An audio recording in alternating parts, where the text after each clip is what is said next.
जिनका admit card अभी तक नहीं पहुंचा है, क्योंकि कई बार पोस्ट ऑफिस के एंड में भी डिले हो जाता है, कभी कभी अब यूनिवर्सिटी के एंड से भी डिले हो सकता है। व्हाटएवर में बी द रीजन, आपको अपना काम नहीं छोड़ना है। यूनिवर्सिटी वाले तो बच जाएंगे कि हमने तो कर दिया था या कुछ भी बोलेंगे, लेकिन हमारा तो साल खराब होएगा अगर कुछ गड़बड़ हो जाता है। ठीक है, वहां उनको पूछ करके कुछ नहीं रहता है, इसीलिए हमें अपने एंड में काम करना है। सेशनल पेपर टाइम से तैयार करके हमें रजिस्टर करके भेजना है, ऐसा नहीं नॉर्मल पोस्ट से रजिस्टर करके भेजना है और उसके प्रमाण को अपने पास रखना है। मतलब उस कॉपी को फोटोकॉपी कर लीजिए और प्रॉपर फाइल बना करके रखेंगे। जितने भी सेशनल पेपर भेजेंगे उन सारे सेशनल पेपर का फोटोकॉपी करके एक फाइल में प्रॉपर तरीके से रखेंगे जब तक रिजल्ट ना आए। क्योंकि बाई चांस क्या होता है कि नाम मिल जाता है, नाम के मल्टीपल पेपर हो जाते हैं, तो कंफ्यूज होकर के ऐसे ही पेंडिंग रख देते हैं। आपका रिजल्ट तो रुक गया, फिर प्रॉब्लम होता है। उस समय आपको अपना प्रमाण के साथ में क्लेम करना पड़ता है। कभी कभी ऐसे लेटर वेटर हैंडल करने वाले लोग सीनियर लोग होते नहीं है, जूनियर लोग ही हैंडल कर रहे होते हैं। उनके मिस्टेक के कारण से भी कई बार मिसप्लेस होने का संभावना होता है।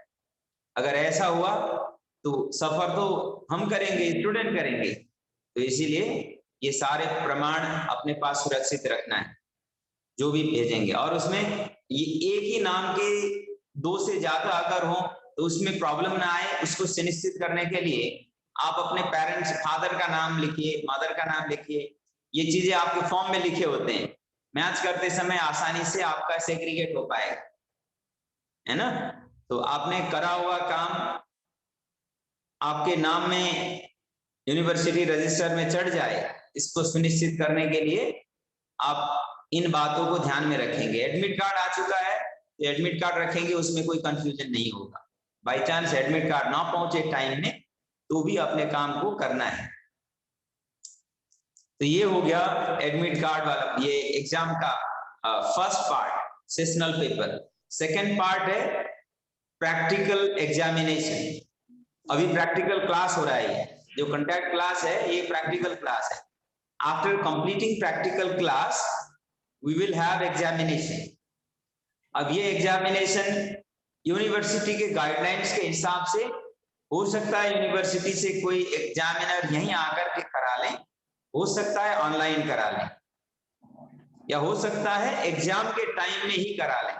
क्योंकि अभी कोविड के कारण से सारे रूल चेंज हो रखे हैं, तो इसमें यूजीसी गाइडलाइंस के आधार पर यूनिवर्सिटी लास्ट आवर में कुछ भी डिसाइड कर सकती है। लास्ट ईयर से पहले हम प्रैक्टिकल एग्जामिनेशन यही लिया करते थे, इनफैक्ट लास्ट ईयर से पहले, आप लोगों से पहले वाला बैच से भी एक साल पहले वाला जो एग्जाम है, ये एग्जाम के डेट में, जो फाइनल एग्जाम के टाइम में ही हुए थे। अदरवाइज उससे पहले, क्योंकि हम लोग 2015 से सेंटर चला रहे हैं यूनिवर्सिटी का, तो पहले यही हुआ करते थे एग्जाम। तो इस तरह से यूनिवर्सिटी का जो यूजीसी गाइडलाइंस के हिसाब से रूल कभी कभी चेंज हो जाते हैं, तो हमें we have to follow that, we can do nothing about it. So be open and ready to accept the change, it is certainly for your good. हम लोग कुछ भी करें ये आप लोगों के हित को कंप्रोमाइज नहीं करेंगे, and will always cooperate in a best way possible to help you better. This is our intention. और इसमें कोई भी आपको समस्या होता है तो मैं सजेस्ट करूंगा कि फील फ्री टू कम्युनिकेट, फिर सॉल्यूशन जरूर निकलेंगे चाहे कोई भी प्रॉब्लम हो। और तीसरा जो प्रैक्टिकल एग्जाम की बात हो गई, और तीसरा और अंतिम एग्जाम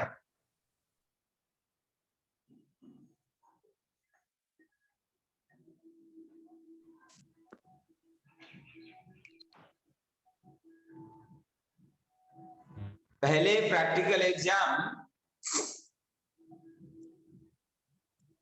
अप्रैल और मई के बीच में हुआ करते थे। अब इस बार थोड़ा बहुत आगे पीछे हो सकता है, बहुत ज्यादा आगे नहीं होगा।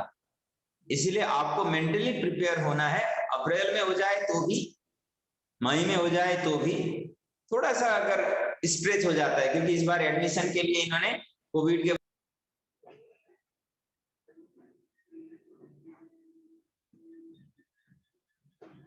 सर आपकी साउंड बीच बीच में चली जा रही है। सर आप म्यूट हो गए हो।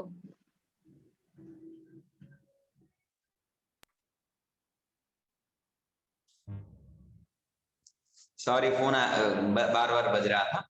I hope I am audible. Okay, तो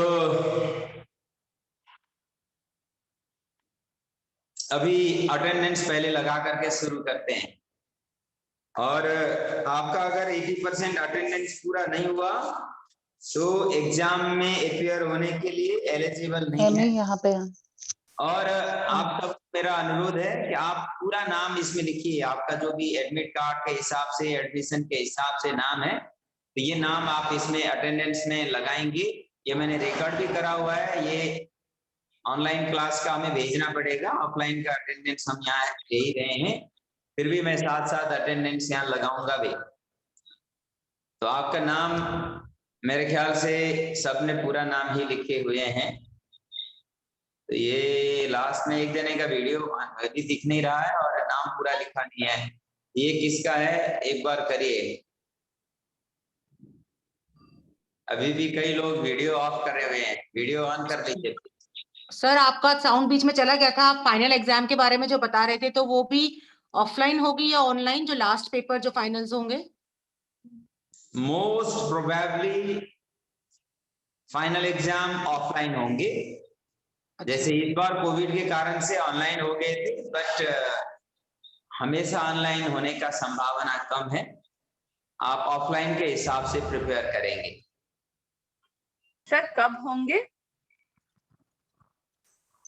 इसका मतलब आप अभी अभी जुड़े हैं? नहीं सर, पहले सुन रही हूँ।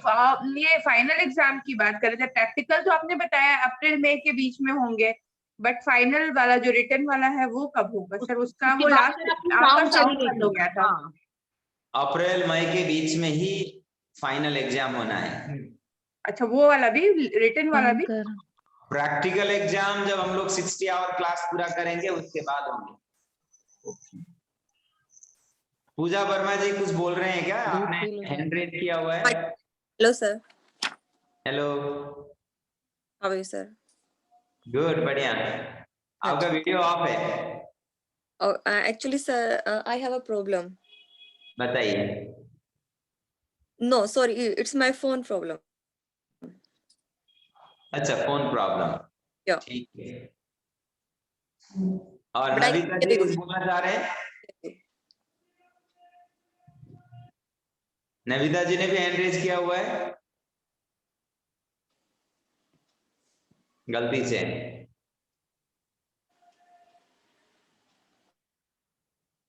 सीमा जी कुछ बोलना चाह रहे हैं? स्वाति, आप लोगों ने हैंड रेज करे हुए हैं।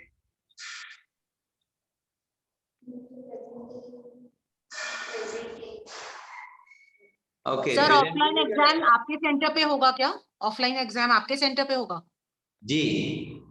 सपना तुलसी जी, आप फाइनल ईयर के लिए जुड़े हो?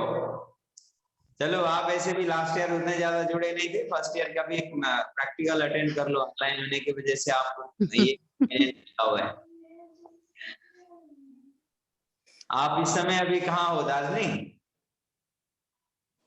सर नमस्ते, मैं सिलीगुड़ी में हूँ सर। अच्छा, ठीक है। मैं फिर सर अप्रैल में परमानेंट देहरादून चली जाऊंगी। अच्छा, चलिए, कोई प्रॉब्लम नहीं।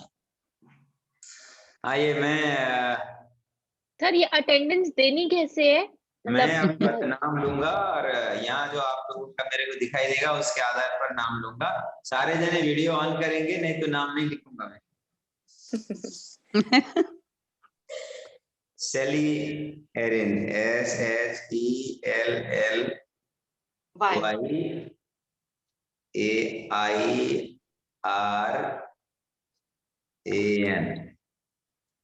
चलिए, आप प्रेजेंट हो। आज कौन सी तारीख है? 6th। 6th Feb. Okay present. और पवित्रा, PAVITRA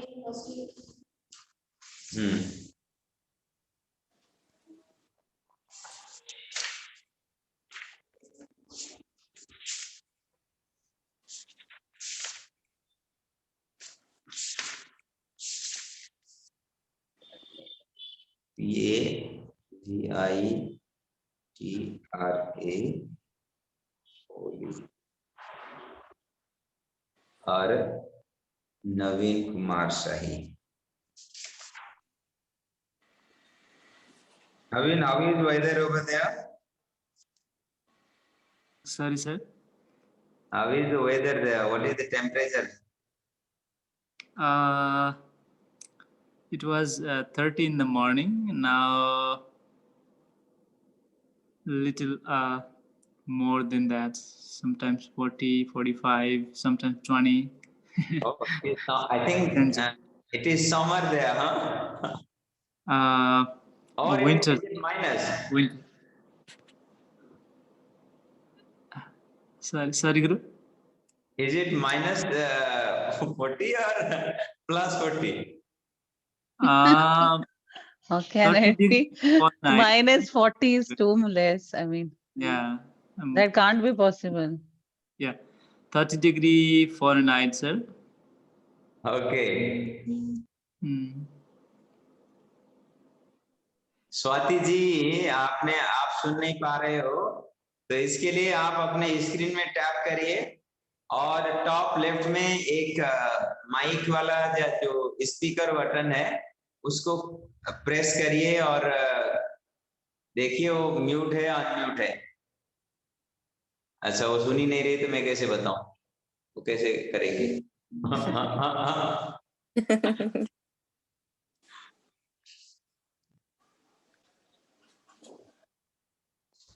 चलो थोड़ी देर में अपने आप आ जाएगा।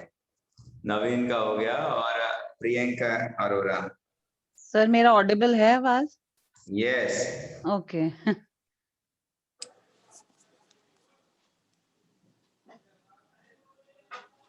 और मनीष तोमर। जी सर।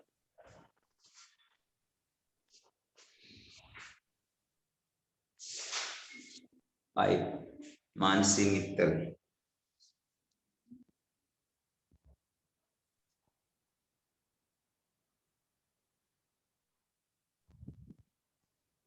और ऋतिका, पूरा नाम क्या लिखते हो? ऋतिका बस लिखती हूँ। ओनली ऋतिका लिखते हो डॉक्यूमेंट में? हाँ जी, हाँ जी। ठीक है। सीमा जी, आप सीमा कुमारी है ना डॉक्यूमेंट में? अपना जो डॉक्यूमेंट में नाम है वो लिखना है यहाँ।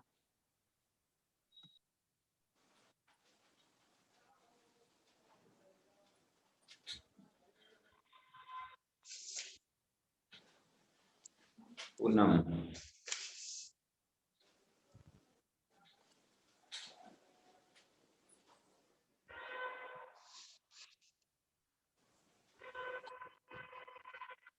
सपना जोशी।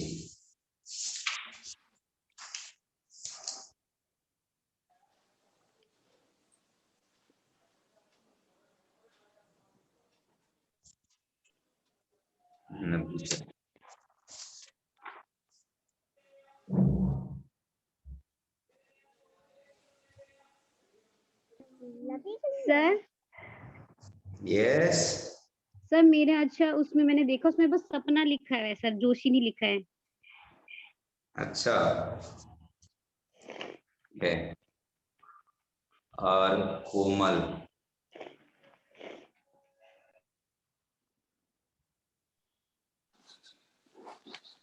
Yes sir. यस, अब कभी कर लिया मैंने, सही का हो गया है। और हंसिका, पूरा नाम क्या लिखते हो हंसिका? सर हंसिका पांचाल। आपने यहाँ क्यों नहीं लिखा? Sir I will do correct.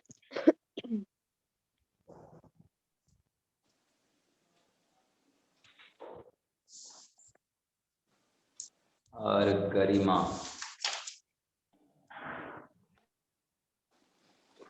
Sir कौन सी गरिमा? गरिमा जायसवाल, JAISWAL। और आपके यहाँ पहुंचा नहीं हमने अभी। प्रिंस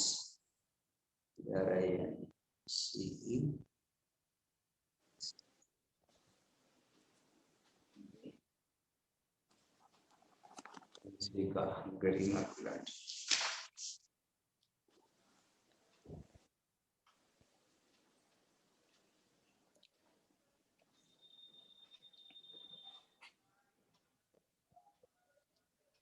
चलिए स्वाति पांडे। स्वाति पांडे जी, अभी तक आपका कैमरा ठीक नहीं हुआ?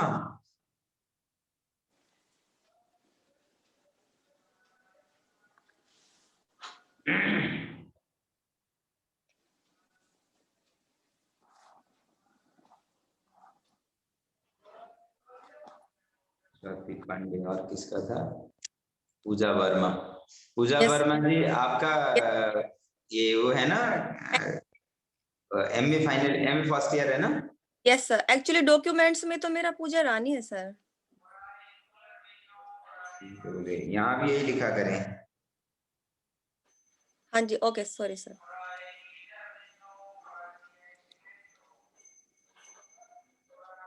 ओके, मेरे ख्याल से मैंने सबका कर लिया है। अच्छा, और 12 ओनली पूजा है आपका। मैं ब्रैकेट में शिवानी लिख दूं, ऐसे था ही सर जी। सर यूनिवर्सिटी के रेफरेंस नंबर पे जो मुझे ईमेल आया है ना, उसमें गरिमा मनचंदा है, पर क्योंकि मैं गरिमा गुलाटी करती हूँ, आपको मेरा मतलब इशू पता है कि मुझे नेम चेंज कराना है, मेरे डॉक्यूमेंट सारे गरिमा गुलाटी पे है।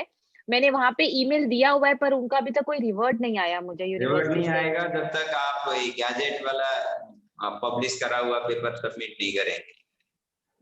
ये यूनिवर्सिटी का पॉलिसी है, यूजीसी गाइडलाइंस है।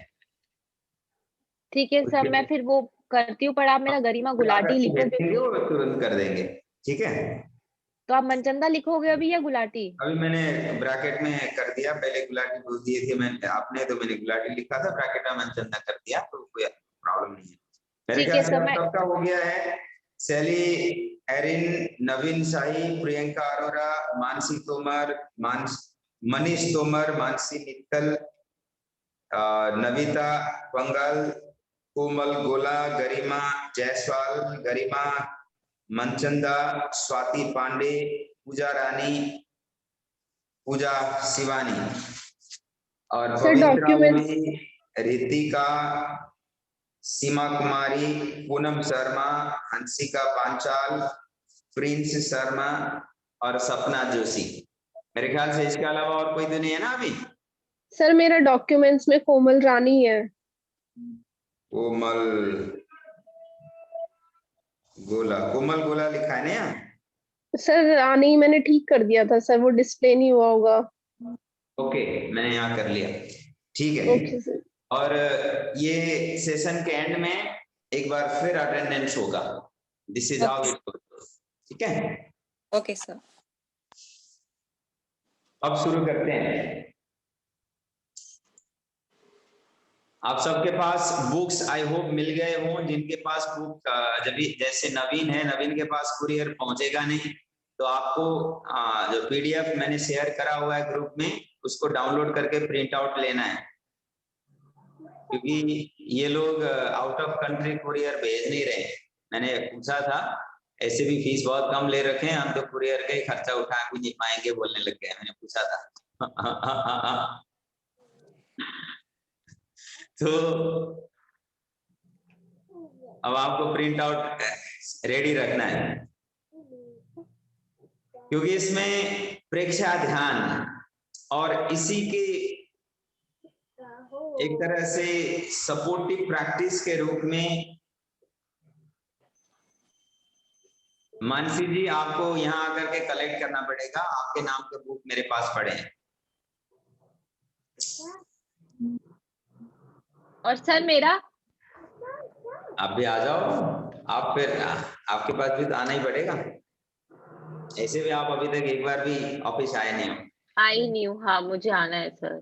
हाँ ठीक है। और क्योंकि सर एक और चीज पूछनी थी। सर आपने मुझे बोला गैजेट लेटर से हो जाएगा, गैजेट लेटर के लिए तो न्यूज नहीं निकालना पड़ता नेम चेंज का कि अब गरिमा मनचंदा से गुलाटी हो गई हूँ? कोई भी आदमी किधर आ प्रैक्टिकल हाँ। किसी लीगल बंदे से पूछिए, उनको ज्यादा आइडिया है, क्योंकि ये कि काम सब मैरिज सर्टिफिकेट से भी तो हो सकता है ना ये काम, या नहीं हो सकता?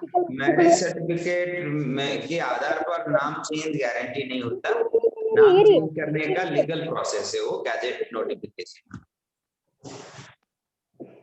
मैरिज होने से ऑटोमेटिक नाम चेंज नहीं होता।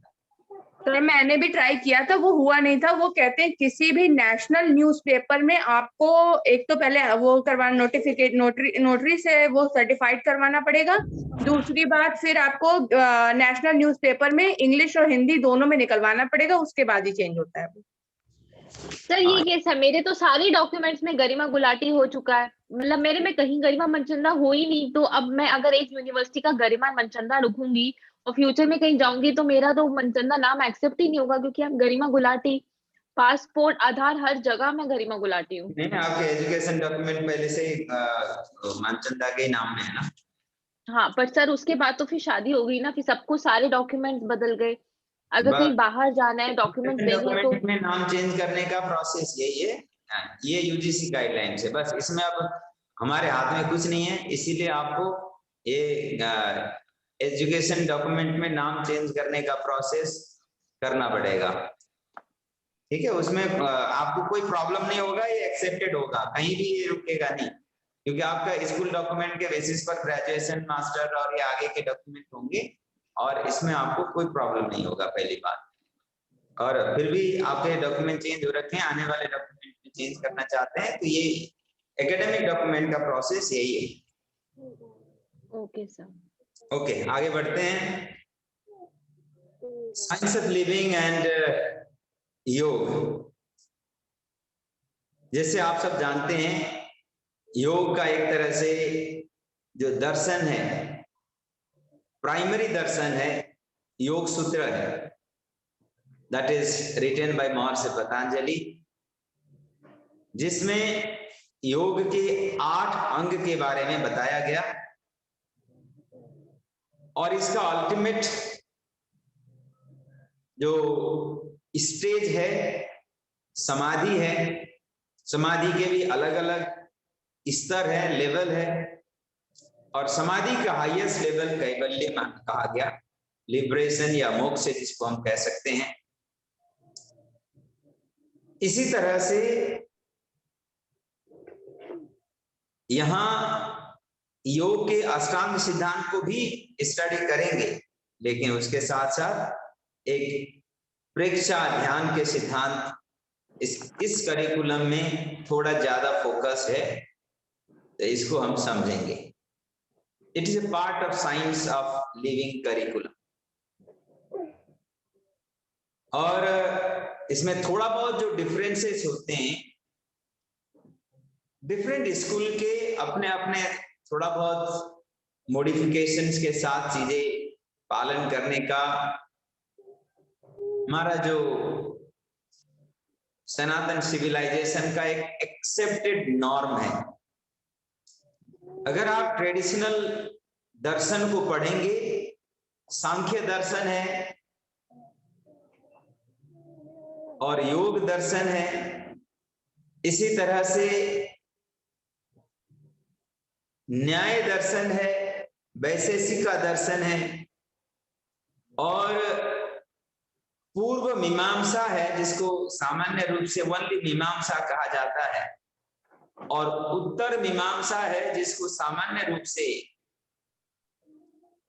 वेदांत कहा जाता है।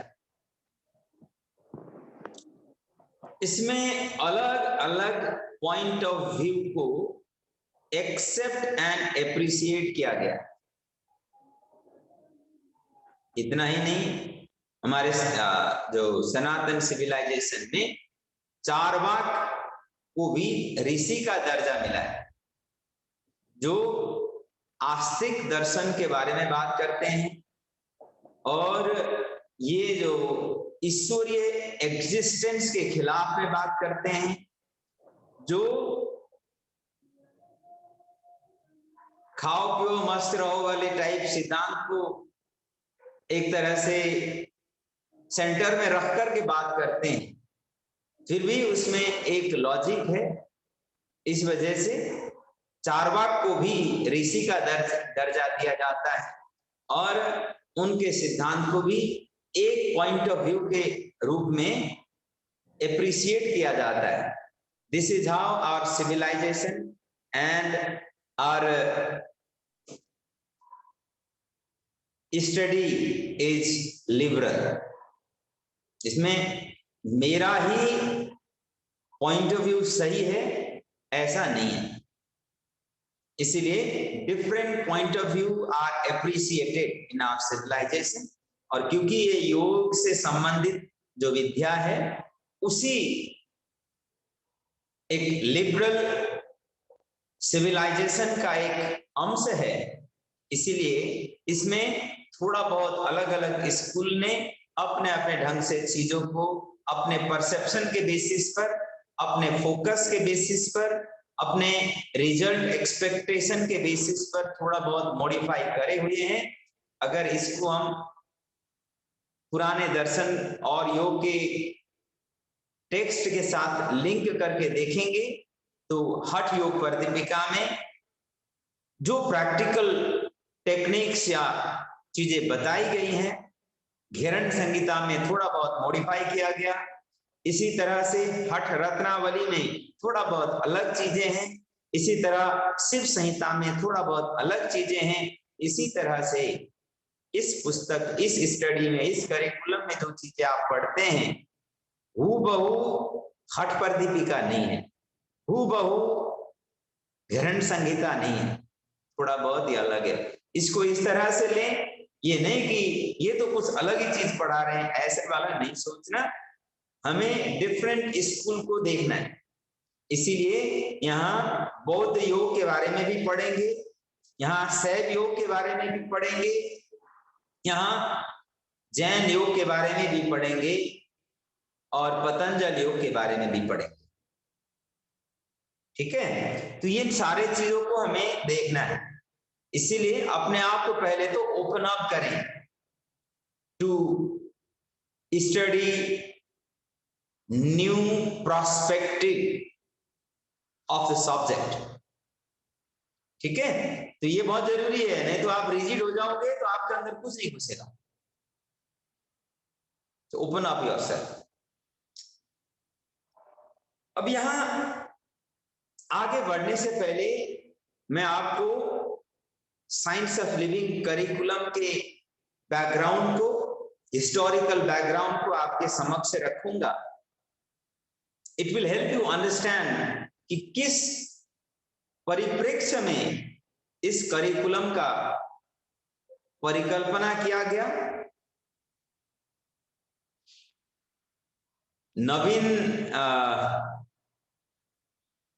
आई होप यू अंडरस्टैंड, नवीन ऐसे नेपाल से हैं और वो अमेरिका रहते हैं, और ऐसे मैं भी नेपाली हूं, लेकिन मैं इंडिया में रहता हूं तो ज्यादातर हिंदी में ही बातें कर रहा हूं। ठीक है, आप लोगों को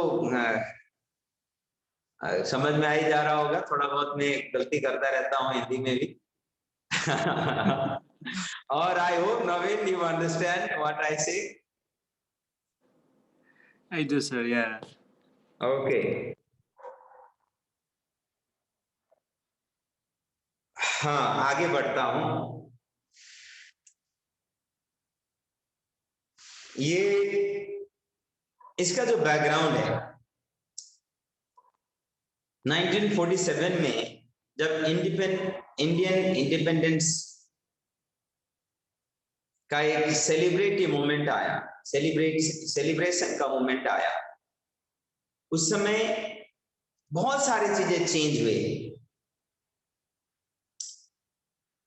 उसमें सबसे मेजर एक पक्ष था, अन्य लिबरेशन हुआ, बहुत सारी चीजें हुई, वो एक जगह अपने जगह थे, लेकिन उसके साथ साथ लॉ एंड ऑर्डर का जो मैकेनिज्म पुराना था वो कोलैप्स हो गया। जब लॉ एंड ऑर्डर का मैकेनिज्म कोलैप्स हुआ तो स्वाभाविक रूप में जो डर था पहले, वो डर गायब हो गया। जब डर गायब हो गया तो ऐसे में समाज में कई लोग डिसिप्लिन वाले, एक आदर्श जीवन जीने वाले लोग होते हैं, कई लोग शॉर्टकट से कंफर्ट तलाशने वाले लोग होते हैं। और ये शॉर्टकट से कंफर्ट तलाशने वाले लोग अगर फियर फैक्टर नहीं है तो फिर अराजक हो जाते हैं। अब उस समय वो अराजकता समाज में फैलने लगा, बहुत सारे लूटपाट होने लगे, चोरी डकैती हत्या हिंसा ऐसे बहुत कॉमन होने लगा। ऐसे में समाज में बहुत डिफिकल्ट फेज चल रहा था। उस समय समाज को एक नया मोड़ देने के लिए बहुत सारे विद्वानों ने, समाज के प्रबुद्ध वर्गों ने,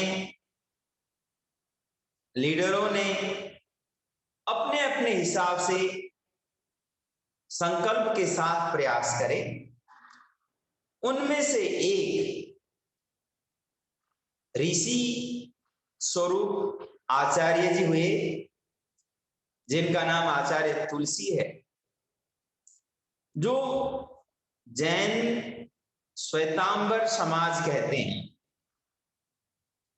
जिसमें ये इतनी ज्यादा नॉन वायलेंट जीवन शैली को अपनाते हैं कि श्वास लेते समय भी बाहर से बैक्टीरिया वगैरह, कीड़े वगैरह ये कम से कम हमारे अंदर जाकर के मरे, इसको सुनिश्चित करने के लिए नाक मुंह को ढक करके वो रखते हैं, मोस्टली मुंह को ढक के रखते हैं। और ऐसे एक तरह से त्याग का पराकाष्ठा अपने जीवन में पालन करते हैं। और वो जो आचार्य या मुनि बनते हैं, सन्यास लेते हैं, उस समय वितराग की अवस्था को प्राप्त करने के लिए, वितराग का मतलब एक वैराग्य का पराकाष्ठा की अवस्था को प्राप्त करने के लिए, उस शरीर के अंदर जो बाल होते हैं ना, एक एक बाल को उखेलते हैं, खींचते हैं और निकालते हैं, ब्लॉक करते हैं। और ऐसे सहन शक्ति का विकास करने का उनका एक प्रोग्रामिंग एफर्ट होता है। ये सहन शक्ति को विकास करने के लिए अपने ऊपर चाहे जितनी ज्यादा कष्ट हो उससे विचलित न हो, ऐसे कैपेसिटी को बिल्ड करने के लिए they pluck every hair of the body. और उसके बाद जब वो संन्यास ग्रहण करते हैं, हथेली ऐसे मांग करके खाते हैं, और हथेली ऐसे करने से जितना जगह बनता है, इतने में जितना खाना आता है, वो दिन में 1 या 2 टाइम खाते हैं। कई लोग 1 टाइम खाते हैं, कई लोग 2 टाइम खाते हैं, लेकिन मांग करके खाते हैं। हथेली ऐसे रखो तो जितना आया उतना, उससे ज्यादा नहीं। नहाने के लिए 1 लोटा पानी से नहाते हैं, उससे ज्यादा नहीं। अपने वस्त्र खुद ही धोते हैं, किसी से धुलवाते नहीं। और उसमें से ज्यादातर लोग चप्पल नहीं पहनते हैं, सवारी साधन का प्रयोग नहीं करते, ऐसे त्याग भरा हुआ जीवन जीते हैं। लेकिन उनको देखेंगे तो बहुत साफ सुथरे कपड़ा पहन रहे होते हैं। क्यों? क्योंकि वो इतनी मेंटेन करते हैं, पवित्रता इतना है। तो इस तरह के आचार्य परंपरा में से एक आचार्य हुए, वो एक्चुअली उस परंपरा के प्रमुख आचार्य हुए, जिनका नाम है आचार्य तुलसी। उन्होंने एक मूवमेंट शुरू किया जिसको अणुव्रत आंदोलन कहा गया। अणु प्लस व्रत, दो शब्द मिलकर के अणुव्रत बनता है। अणु का मतलब सूक्ष्म, व्रत का मतलब होता है संकल्प या छोटा संकल्प, स्मॉल रेजोल्यूशन और कमिटमेंट। इसमें वो अपने हजारों शिष्यों के साथ, मुनि जिसको कहते हैं, आचार्य हाईएस्ट, एक तरह से एक हायर लेवल होता है, और जो इमीडिएट संन्यास लिए हुए आचार्य बनने से पहले का जो एक होता है जो समूह, उसको मुनि कहते हैं। बहुत सारे हजारों मुनियों को लेकर के उन्होंने देशव्यापी एक अभियान चलाया।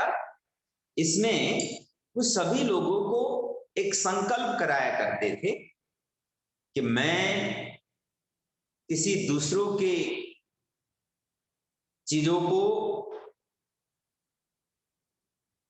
उसके परमिशन के बगैर प्रयोग नहीं करूंगा, मैं झूठ नहीं बोलूंगा, मैं किसी का हिंसा नहीं करूंगा, मैं मन से हिंसा नहीं करूंगा, वचन से हिंसा नहीं करूंगा, कर्म से मैं हिंसा नहीं करूंगा, और मैं कम से कम दिन में एक ऐसा काम करूंगा जिससे दूसरों का भला हो।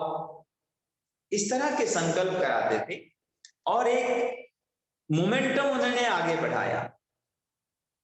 इसके पीछे यही था कि लोगों का परसेप्शन चेंज कराया जाए, और जो दूसरों का हिंसा कर रहे हैं, दूसरों के चीजों को लूट करके खा रहे हैं, और क्योंकि पार्टीशन हुआ था रिलीजियस नाम में, जब कंट्री बना तो अब बहुत सारे हिंदू, सिख, जैन पाकिस्तान में मारे गए, और उसके रेवेंज में यहाँ भी इस तरीके की घटना होने लगे।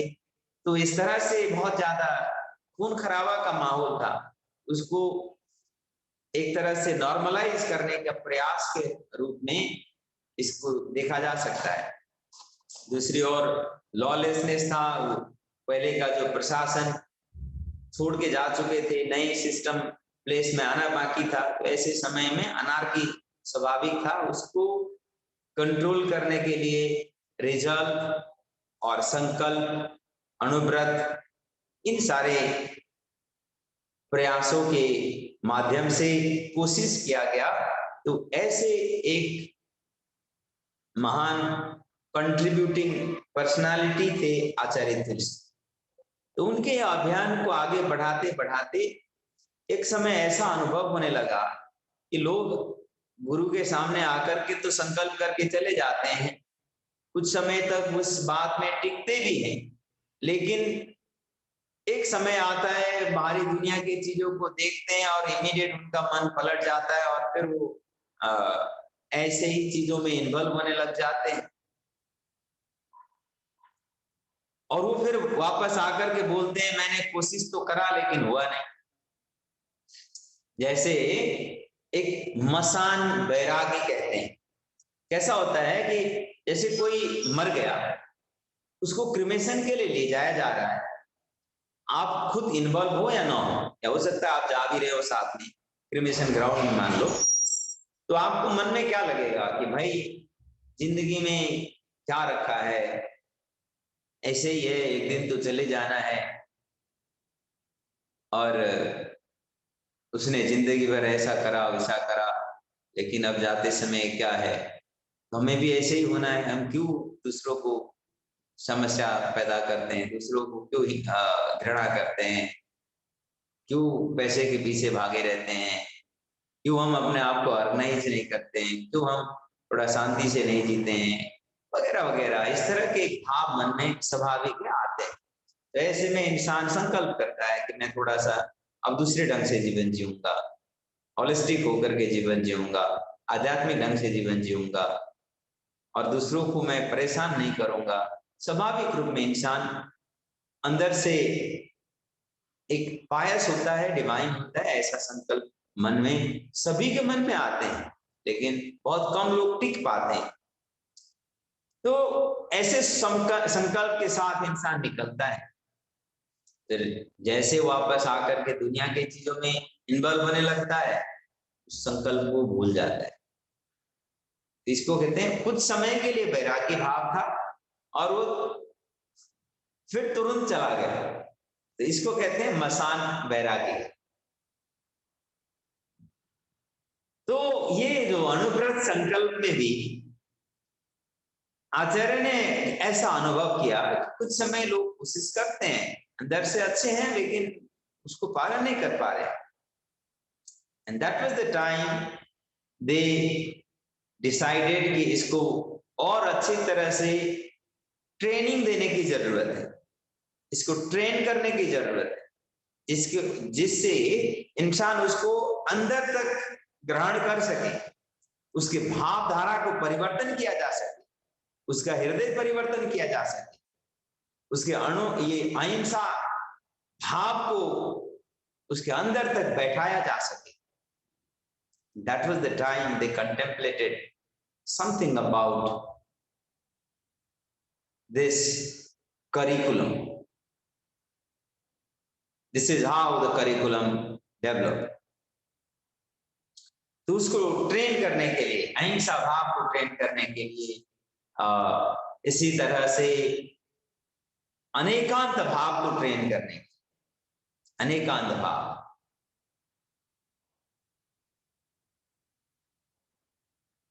ये बहुत इंपॉर्टेंट दर्शन है, अनेकांत दर्शन। अनेक अंत, एक ही सत्य का अगर हम स्टडी करते हैं तो अनेक अंत मिलते हैं। जैसे every one of you know that sunrise in the morning and sunset in the evening or night, evening sunset के बाद ही नाइट होगा, स्वाभाविक है। तो ये यूनिवर्सल ट्रूथ है, सब जानते हैं, इसमें कोई दोहराए नहीं। लेकिन for a scientist, sun never rise and never set, that is also universal truth. सत्य एक ही है, लेकिन उसमें अलग भी हो रहे हैं, अलग अलग। तो आप कहां खड़े हो उसके आधार पर सत्य अलग हो सकता है। आपका लेवल क्या है? एक छोटा बच्चा है, उसके लिए भगवान का परिभाषा अलग हो सकता है। एक प्रौढ़ इंसान के लिए भगवान का परिभाषा अलग हो सकता है। एक प्रबुद्ध इंटेलेक्चुअल इंसान के लिए भगवान का परिभाषा अलग हो सकता है। एक आध्यात्मिक इंसान के लिए भगवान का परिभाषा अलग हो सकता है।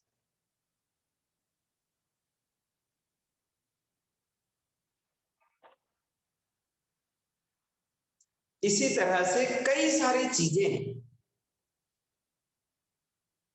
जैसे आपका घर रोड से राइट साइड में है, या मेरा घर, मैं किसी को बोलूं मेरा घर रोड से राइट साइड में, तो उसके लिए ये होना पड़ेगा कि कहां खड़े हो, किस डायरेक्शन में टर्न करके खड़े हो। उसके आधार पर राइट साइड में भी हो सकता है, उसके आधार पर लेफ्ट साइड में भी हो सकता है। अगर आप एक डायरेक्शन में खड़े होकर के कह रहे हो कि ये घर राइट साइड में है, तो दैट इज ट्रूथ। लेकिन आप दूसरे ओर टर्न करके खड़े हो तो वो तो फिर साइड दूसरा हो जाता है। इसीलिए कभी भी किसी विषय पर हम लोग चर्चा करते हैं तो उसमें अलग इंसान का प्रोस्पेक्टिव या समझ आपसे अलग हो जाएगा, तो इसमें कोई बड़ी बात नहीं है। अगर हमने इस बात को एप्रिसिएट किया तो कोई कॉन्फ्लिक्ट नहीं होता। अदरवाइज घर परिवार में या समाज में इंसान किसी विषय के बारे में अलग अलग ढंग से सोचने लग जाते हैं और फिर वो सोचने लगते हैं कि मेरे से अलग सोच रहा है इसका मतलब मेरा दुश्मन है। और खास करके घर के लोग अगर मेरे से अलग सोचे तो ये तो कैसे हो सकता है, मेरे अपने लोग मेरे से अलग सोचते हैं, अपने लोग मेरे बात को मानते नहीं, फिर कॉन्फ्लिक्ट शुरू हो जाता है। लेकिन जब अनेकांत सिद्धांत को हम जीवन में पालन करते हैं तो उनके प्रोस्पेक्टिव, उनके समझ का स्तर, उनके जानकारी, उनके प्रायोरिटी के हिसाब से अगर किसी विषय में वो अलग सोचते हैं तो it is their truth. Once we start accepting and appreciating this fact, everything start being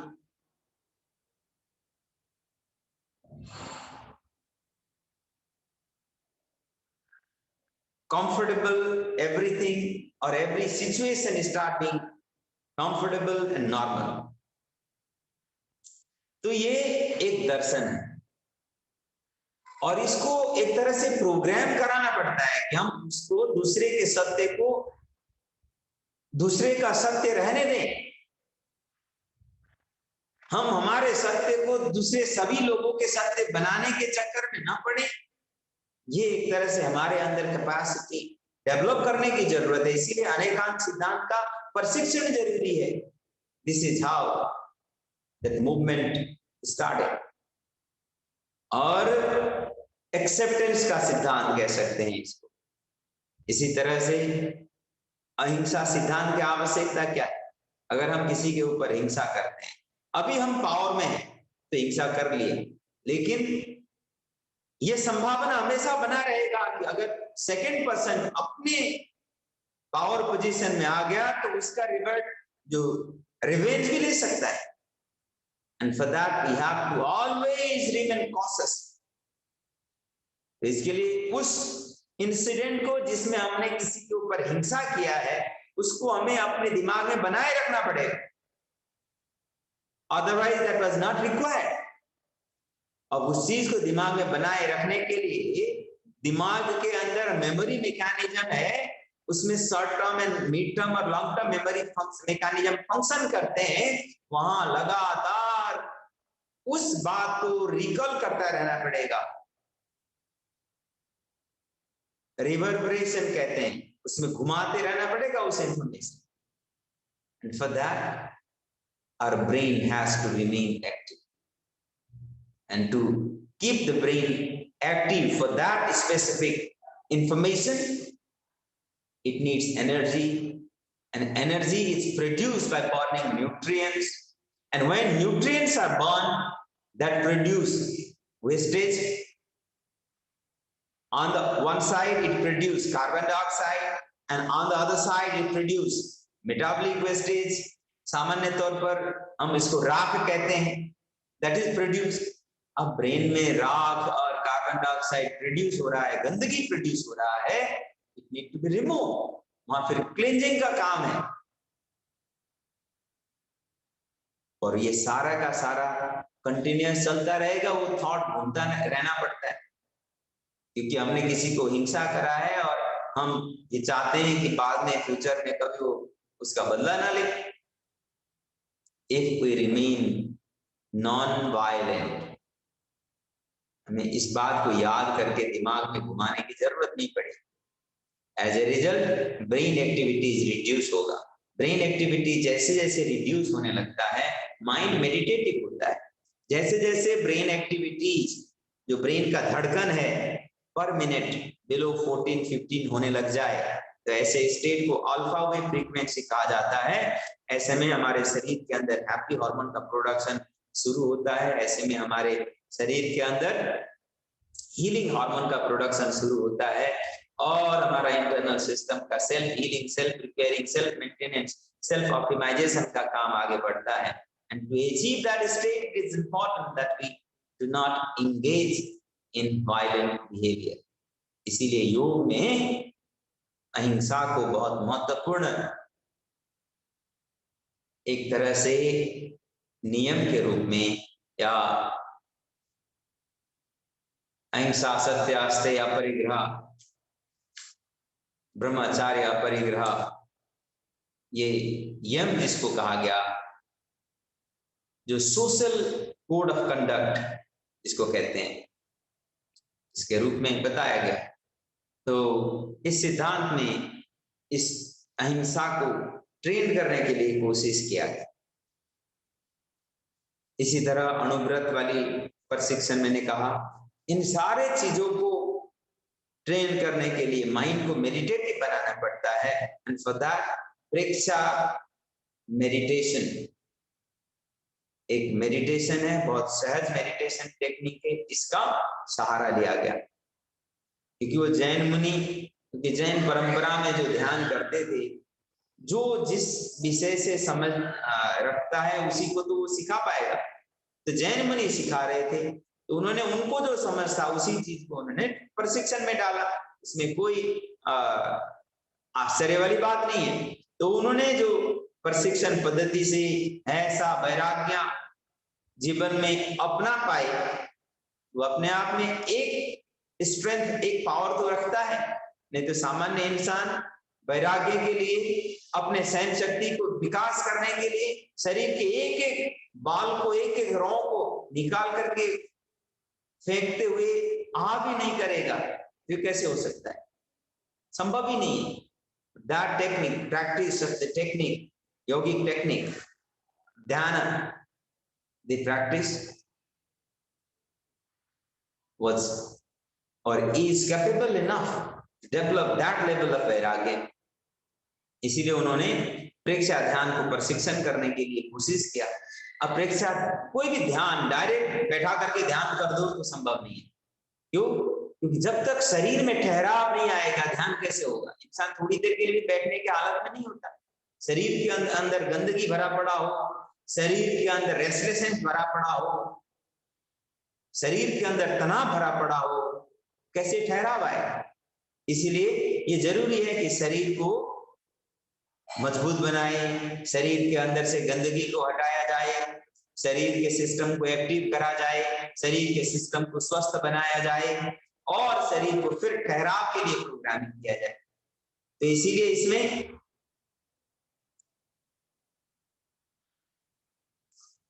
8 सहायक अंग और 8 मुख्य अंग, 4 सहायक अंग और 3 विशिष्ट अंग, ये इंक्लूड करते हुए पूरा का पूरा एक पैकेज तैयार किया गया। और इसको ट्रेन करने के लिए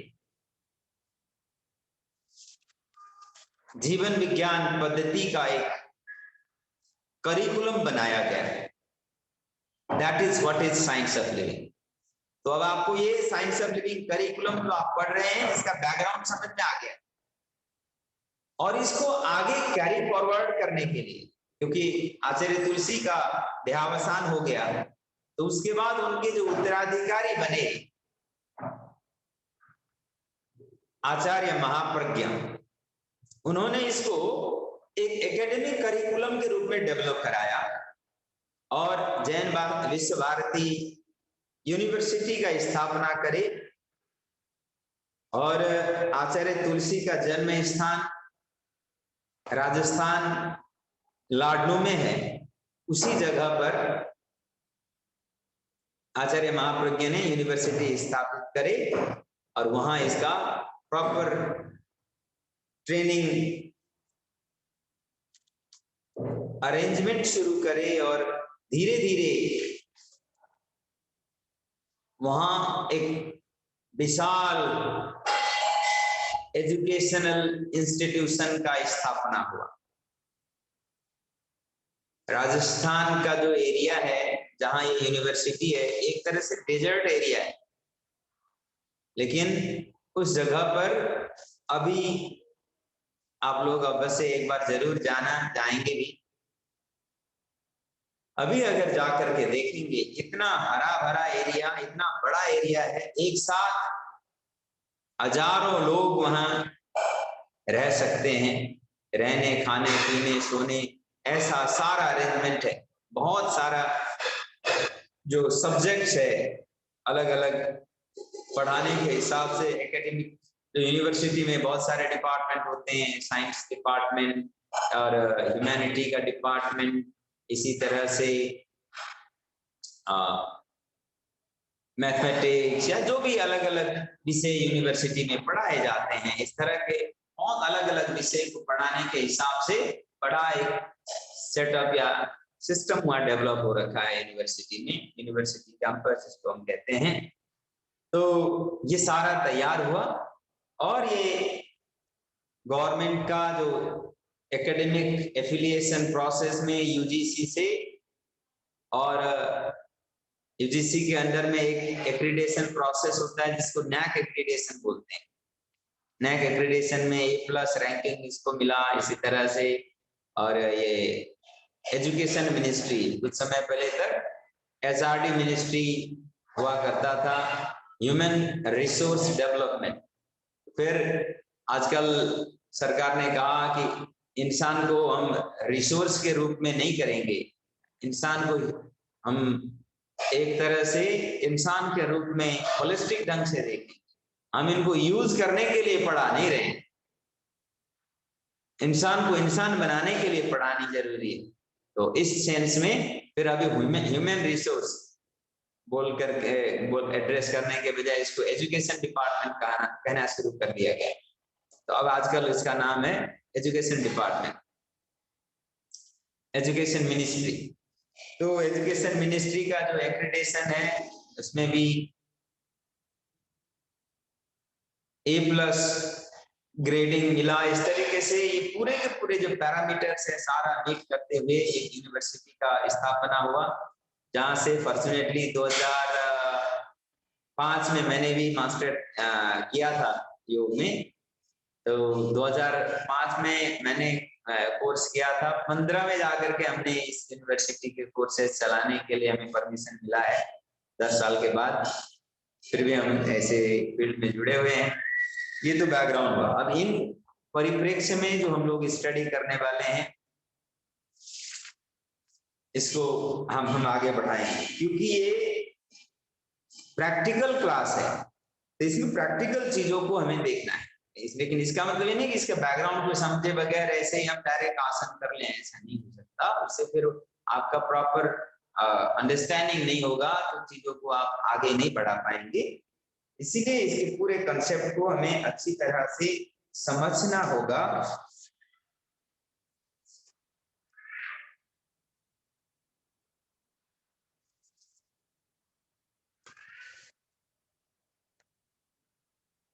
टाइम एक बार देखना कितने हुए।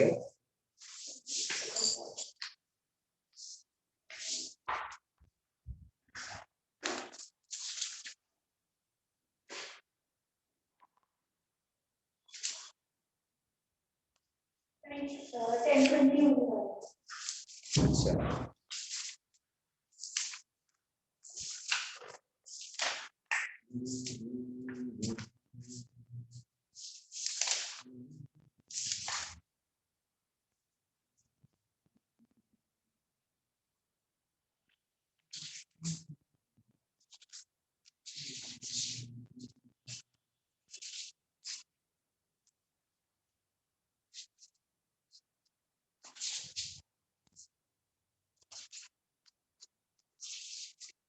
सर इसका जो ऑफलाइन एग्जाम होगा, एनुअल एग्जाम जो होगा, वो आपके सेंटर पे होगा या हमें वही जयपुर और यहाँ सब जाना पड़ेगा?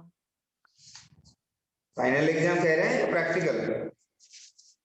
फाइनल एग्जाम, थ्योरी वाला, रिटन एग्जाम। थ्योरी वाला यूनिवर्सिटी कैंपस में ही होगा और ये 1 हफ्ते का रहता है।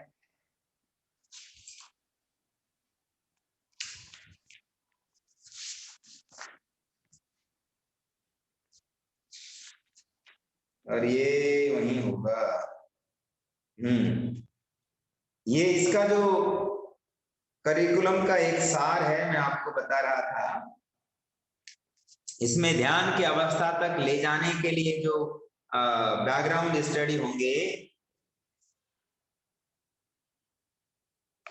क्योंकि self transformation is the goal. To achieve that self transformation there are certain path to follow. In this process there are 8 main parts of that state of dhyana. To achieve that state of dhyana we call it preksha dhyana. तो उसमें जो 8 main stage और steps are कायोत्सर्ग, ये लिख लें आप लोग. इस स्टडी के जो मुख्य 8 अंग है उसमें कायोत्सर्ग, इसको ब्रैकेट में आप लिख सकते हैं शवासन या मृद आसन. यहां टर्मिनोलॉजी हम यूज करेंगे कायोत्सर्ग, लेकिन ये एक तरह से शवासन का ही रिप्लेसमेंट है. Please spell sir, please spell. Pardon? Sir, please spelling of spelling. Kayotsarg, KAYOTSARG.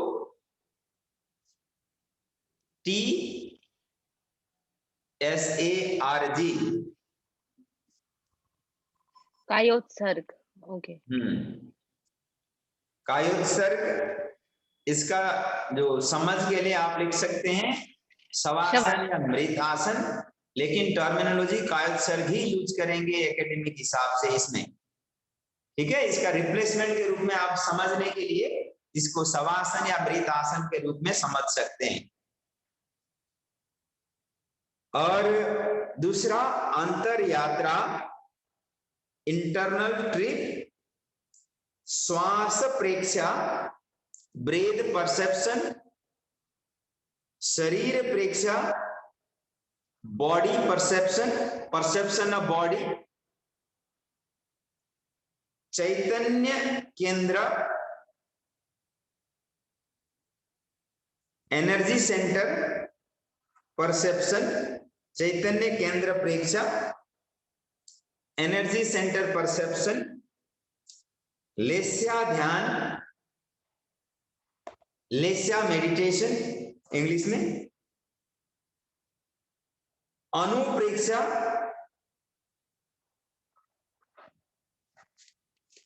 इसको अनुप्रेक्षा को इंग्लिश में क्या बोलते हैं? अनुप्रेक्षा, अभी अनुप्रेक्षा ही लिखिए, एग्जैक्ट वर्ड मेरे माइंड में ऐसे स्लिप कर रहा है. और भावना,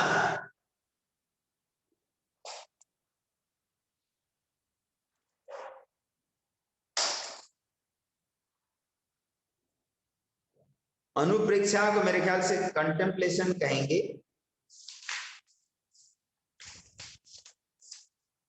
अभी इसका इंग्लिश मेरे को वर्ड याद नहीं आ रहा है. अनुप्रेक्षा और भावना,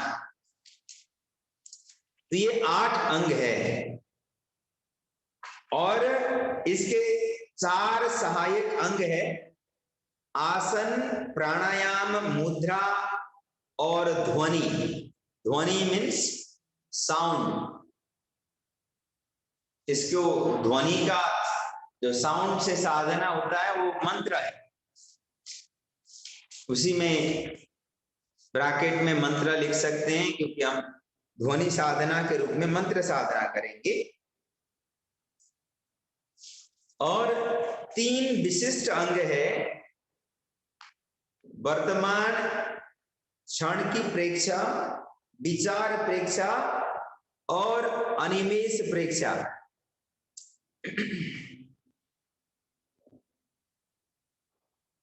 सर प्लीज रिपीट लास्ट 3. हाँ, लास्ट 3 प्लीज रिपीट प्लीज. हाँ, 3 मेजर पार्ट्स क्या है सर? वो 3 विशिष्ट स्पेशल पार्ट ऑफ दिस साधना, वर्तमान क्षण की प्रेक्षा, विचार प्रेक्षा, विचार प्रेक्षा और अनिमेष प्रेक्षा. अनिमेष का मतलब, निमेष का मतलब होता है पलक. पलक झपकाए बगैर किसी चीज को देखते हैं तो यह अनिमेष प्रेक्षा है. हम लोग जो हठ साधना में योग में त्राटक करते हैं, आप इसको रिप्लेसमेंट के रूप में ब्रैकेट में लिख सकते हैं, लेकिन यहां टर्मिनोलॉजी यूज करेंगे अनिमेष प्रेक्षक। ठीक है, तो ये इन सारे चीजों को हमें सीखना है। यहाँ प्रैक्टिकल में जो हम लोग काम करेंगे, इन विषयों के ऊपर काम करेंगे। इन सभी विषय को अच्छी तरह से समझेंगे, पढ़ेंगे, प्रैक्टिस करेंगे। कुछ चीजें फर्स्ट ईयर में कवर होंगे, कुछ चीजें सेकेंड ईयर में जाकर के पूरा कवर होंगे। अब आपको समझ में आ गया कि हम लोग क्या करने वाले हैं। अब इसमें सबसे पहला पार्ट है कायोत्सर्ग। कायोत्सर्ग का प्रोसेस आपको समझना है।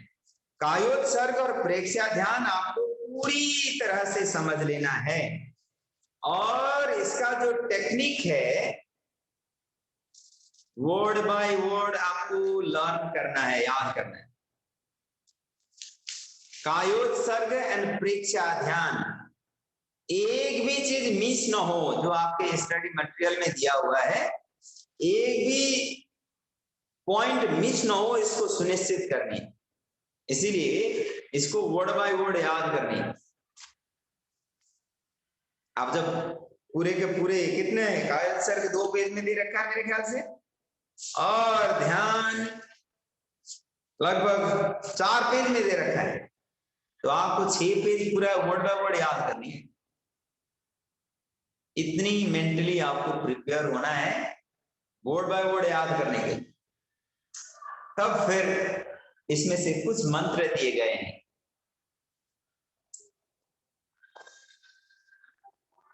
यहां जो मंत्र दिए हुए हैं मेरे ख्याल से प्राकृत लैंग्वेज में है, कुछ पाली में भी है। आपको बता दूं, ये जो पाली लैंग्वेज है ना, इसी का नया रूप है नेपाली। नई पाली ऐसे आया है नेपाली लैंग्वेज। पाली लैंग्वेज ऐसे लुप्त हो चुका है, और इसको प्रिजर्वेशन के लिए गवर्नमेंट ऑफ इंडिया ने भी बहुत सारे अलग से डिपार्टमेंट बना करके काम किया है, क्योंकि उस लैंग्वेज में बहुत सारे जो भगवान महावीर या उस समय के टाइम में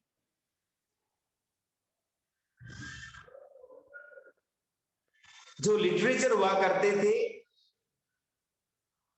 कई सारे लिटरेचर वो पाली में हुआ करते थे। और ये जो चंद्रगुप्त मौर्य आने से पहले धनानंद करके एक राजा हुआ करते थे यहाँ,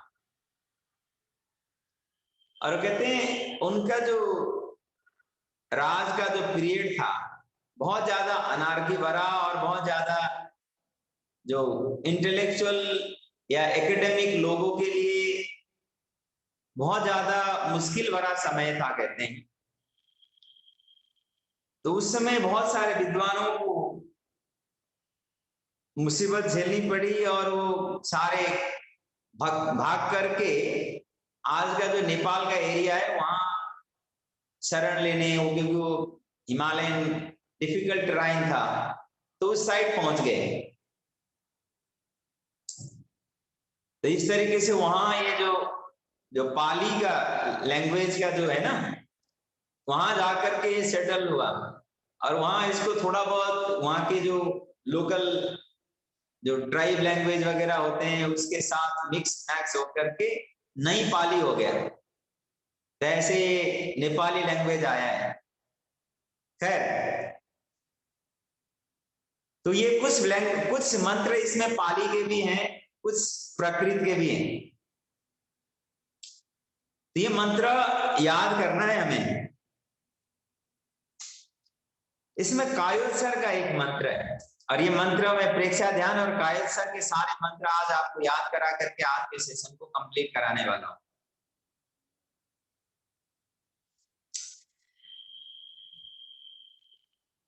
मैं पहले बोलूंगा और आप मेरे साथ बोलेंगे, ऐसे ये मंत्र याद करना है, क्योंकि आप कम्युनिकेशन में कभी इस लैंग्वेज को यूज नहीं करते हैं, इसीलिए आपके लिए थोड़ा सा अजीब सा लग सकता है। जब मैं 2004-5 में इसको पढ़ रहा था मेरे को भी ऐसे ही लगता था, लेकिन घबराने की कोई बात नहीं है, बहुत आसानी से याद भी हो जाएगा। I will ensure every one of you be able to memorize these mantra. आइए, तस्य उत्तरीकरणेनम, उच्चारण करिए, तस्य उत्तरीकरणेनम। हाँ, अपने आप को सबको अनम्यूट कर लीजिए, एक साथ बोलेंगे। तस्य उत्तरीकरणेनम, तस्य उत्तरीकरणेनम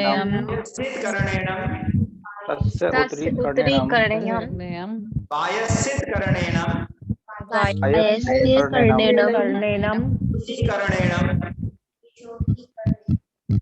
विसल्लीकरणेनम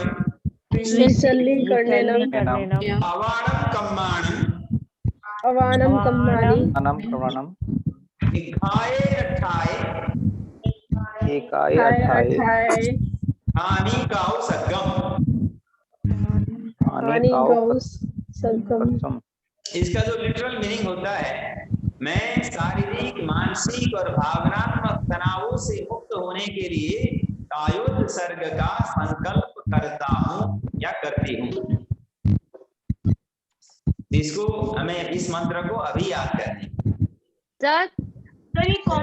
सर एक बार ये मंत्र ना सबको म्यूट करा के पहले आप बोलो, ताकि हम कुछ शब्द लिख ले और फिर हम बोले, ताकि हमारे पास अवेयरनेस रहे उन शब्दों की। चाहे या बुक में से कोई एक जना पिक्चर व्हाट्सएप कर दो ग्रुप पे, हम उसको देख के पढ़ लेते हैं। एग्जैक्टली, ऐसे सर इजी रहेगा। We don't have the book. Sir ये कौन सी बुक में, ये कौन सी बुक में दिया हुआ है सर?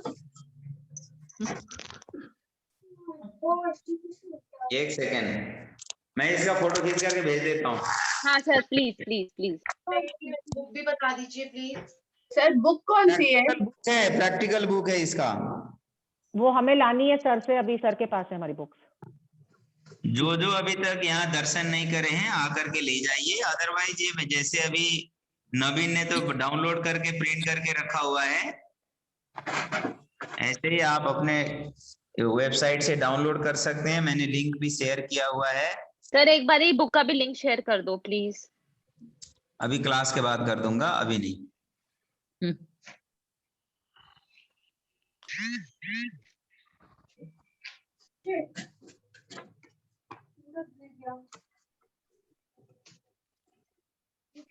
ब्रेकफास्ट खा लिया?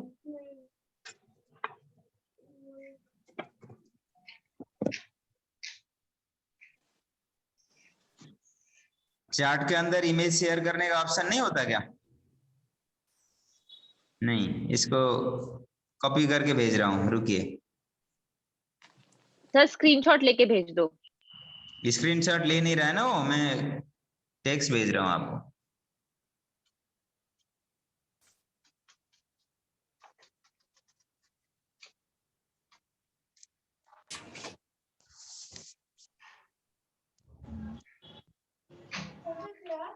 नहीं अभी खत्म होने वाली है।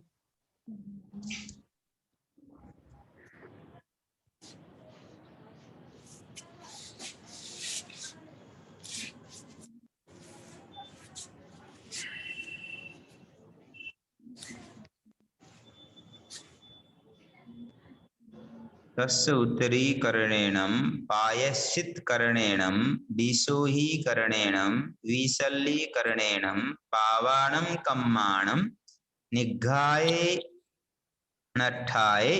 ये ठ है, ये गलत आ गया ना।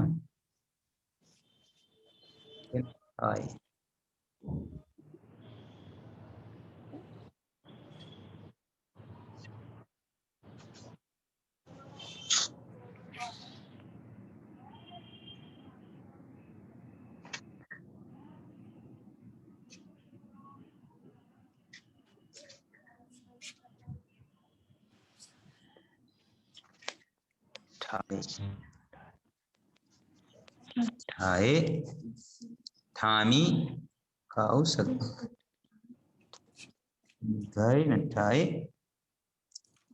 नठाए, इसमें थोड़ा सा मिस्टेक है लेकिन समझ में आ जाएगा। काऊ सगम।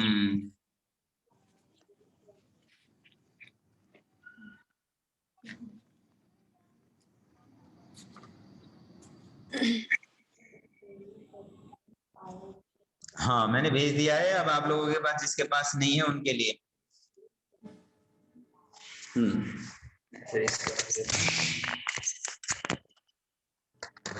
ओके, आप देख सकते हैं अब, जिनके पास नहीं है।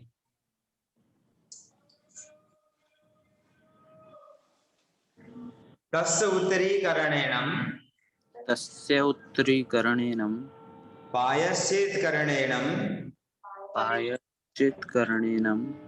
विसोहीकरणेन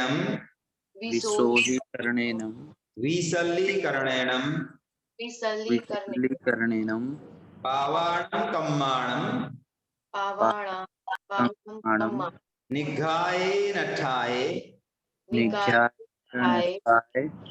कामिकाव सग्गम तस्य उत्तरीकरणेन पायश्चित्करणेन विसोहीकरणेन विसल्लीकरणेन पावाणं कम्माणं निघ्घाये नठाये कामिकाव सग्गम तस्य उत्तरीकरणेन पायश्चित्करणेन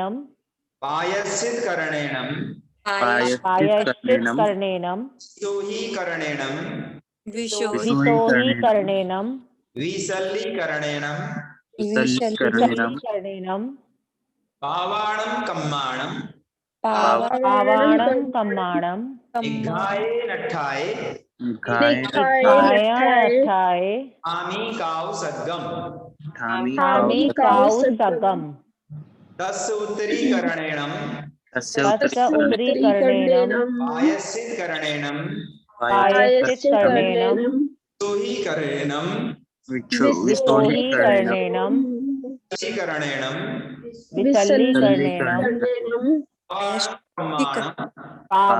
कम्माणं निघ्घाये नठाये सग्गम तस्य उत्तरीकरणेन पायश्चित्करणेन विसोहीकरणेन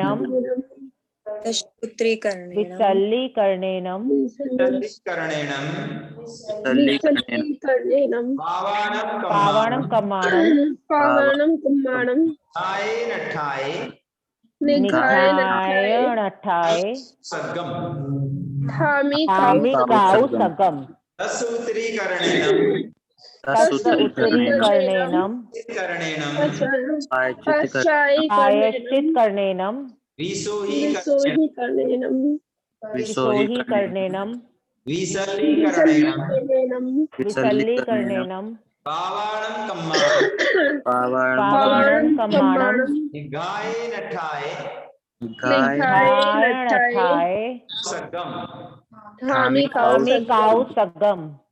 अब चलिए आप लोग अपने अपने पढ़ करके अभी याद करके, जिसका याद हो गया मेरे को बताइए, अभी तुरंत याद करना है। मोहन सर प्लीज ये एक बारी मंत्र बोल के ग्रुप में अपना रिकॉर्डिंग भी भेज दो।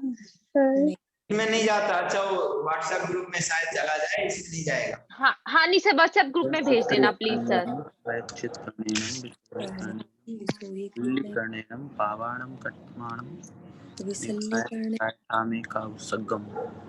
सर ये वैसे बुक के कौन से पेज में है सब, मुझे तो मिल नहीं रहा है ये। मैंने आपको व्हाट्सएप में भेज दिया। अभी मैं बुक का पेज, आपको हिंदी में है तो पेज नंबर 4 में है, और इंग्लिश में है तो देखना पड़ेगा। सर इंग्लिश वाली में शायद है ही नहीं ये मंत्र। इंग्लिश वाले में ना, ये टाइप करते समय जो भी इंग्लिश का टाइपिस्ट होगा उसको हिंदी टाइप करने आती नहीं होगी, इसीलिए टाइप ही नहीं करा। सर तो हम लोगों को भी तो पता चलना चाहिए ना। मैंने भेज दिया आपको। अरे ये कहाँ आया है? मेरे को तो मिला नहीं है सर। ये अभी सर मैंने कॉपी कर लिया, मैं पेस्ट करके भेजूं ग्रुप में? हाँ इसको कॉपी करके वहाँ भेज दीजिए। हाँ कोई भेज दे, मतलब जिसके पास है। मैं व्हाट्सएप ग्रुप में भी मैंने भेज दिया उसको। व्हाट्सएप पे सर आया नहीं है। भी चेक कर लो ना, आ गया है। अच्छा ओके, हाँ अब आया सर, ठीक है सर, ठीक है, थैंक यू सर। हाँ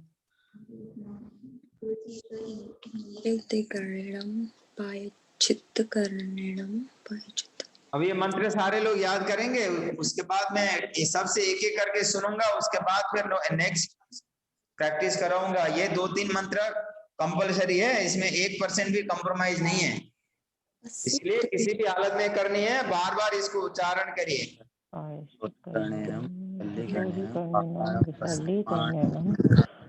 कामाणं पावाणं कम्माणं पावाणं कम्माणं पावाणं कम्माणं निखाय नट्ठाय ठामी काउ सकम तस्य उत्तरीकरणेनं प्रायश्चित्करणेनं विसौहीकरणेनं विसलीकरणेनं विसलीकरणेनं विसौहीकरणेनं पावाणं कामाणं पावाणं कामाणं निखाय नट्ठाय ठामी काउ सकम उत्तरीकरणेनं प्रायश्चित्करणेनं विसौहीकरणेनं विसलीकरणेनं पावाणं कामाणं निखाय नट्ठाय ठामी काउ सकम करणेनं पावाणं कामाणं करणे निखाय नट्ठाय उत्तरीकरणेनं पाय चित्त करणेनं विसौहीकरणेनं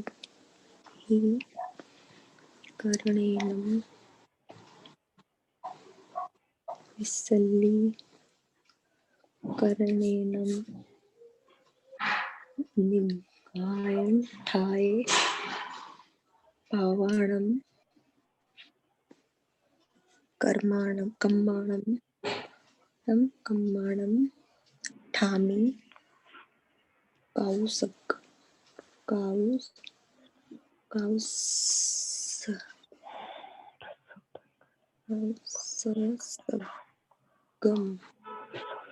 So done.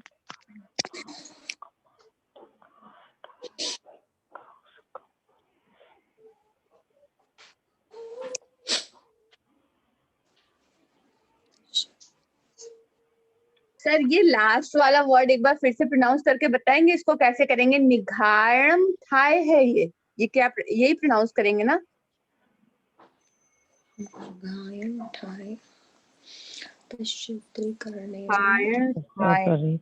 प्रायश्चित्करणेनं विसौहीकरणेनं विसलीकरणेनं पावाणं कम्माणं निखाय नट्ठाय ठामी काउ सकम। हाँ, एक बार आप पूछ रहे थे, ठामी काउ सगम है ये लास्ट वाला सर, निघायण थाय बोलेंगे उसको, निघाए नठाए, निघायण थाय।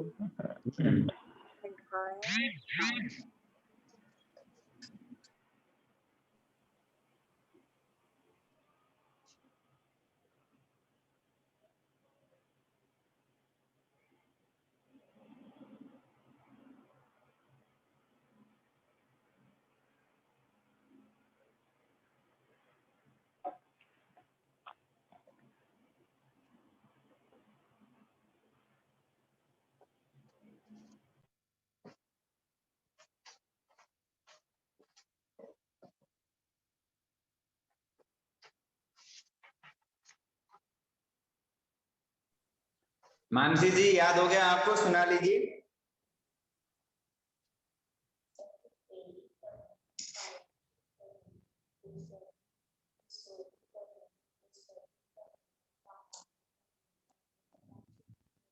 कोमल आपको याद हो गया, आप सुनाइए। हेलो, हाँ सुनाइए कोमल हाँ जी। सर, अच्छा ओके। तस् उत्तरीकरणेनं पाश्चायीकरणेनं विसौहीकरणेनं विसलीकरणेनं पाषाणं कामाणं निगम नट्ठाय निगम नट्ठाए ठामी सगम। थोड़ा बहुत करेक्शन है। सर मैं बोलूं अब? हाँ जी सर। बोलिए। तस्य उत्तरी कर्णेनम पायश्चित कर्णेनम विसोही कर्णेनम विसल्ली कर्णेनम पावाणम कामाणम निघायण अट्ठाय ठामी काउ सगम। Very good.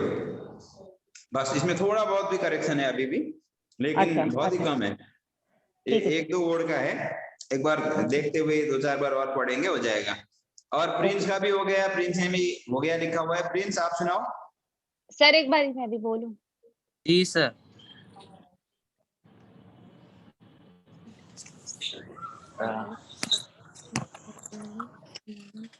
तस्य उत्तरी कर्णेनम पायच्चित कर्णेनम विसोही कर्णेनम विसल्ली कर्णेनम पावाणम कम्माणम निगाय नठाय ठामी काउसगम। Very good. और गरिमा जी आप? हाँ जी मोहन सर, मैं भी बोल रही हूँ।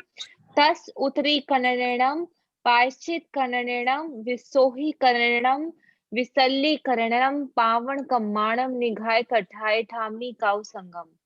कर्णेनम। कर्णेनम सब में थोड़ा सा गड़बड़ हो रहा है, बाकी ठीक है। तस उत्तरी कर्णेनम पायश्चित कर्णेनम विसोही कर्णेनम विसल्ली कर्णेनम पावण कम्माणम कर्णेनम कर्णेनम पावण कम्माणम निघाय निघाय खड़ाय ठामी काउसंग।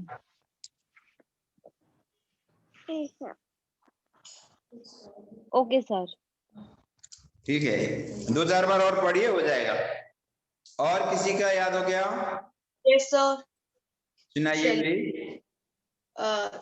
तस् उत्तरी कर्णेनम पायच्ची कर्णेनम विसोही कर्णेनम विसल्ली कर्णेनम पामाणाम कामाणाम निघाय नठाय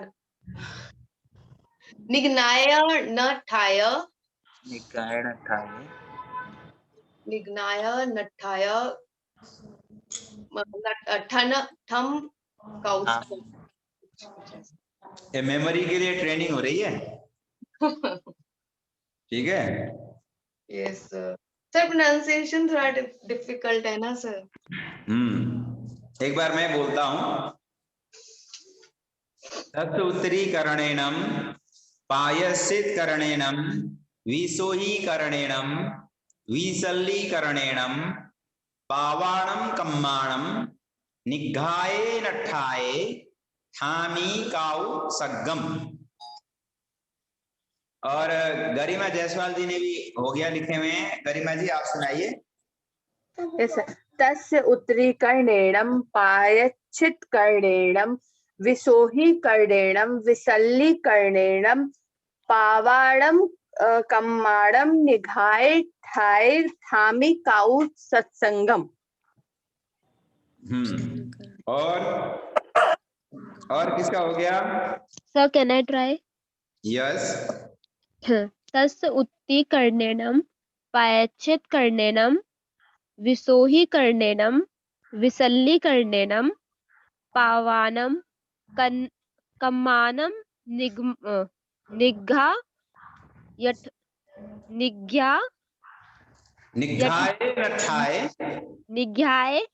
नठाय ठामी काउसगम।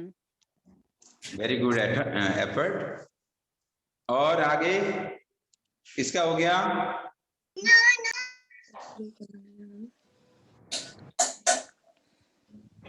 May I try, sir?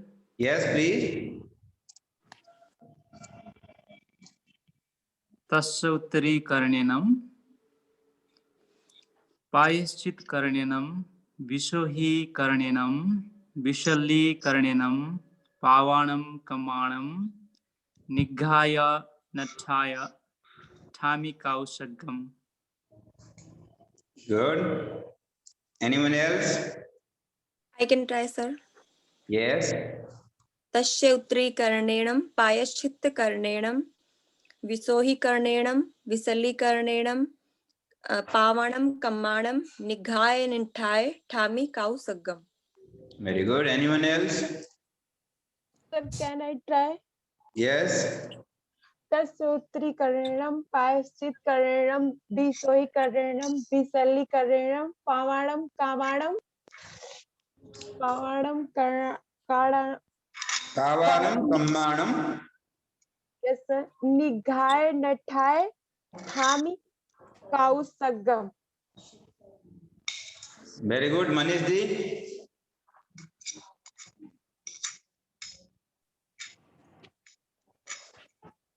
Yes sir.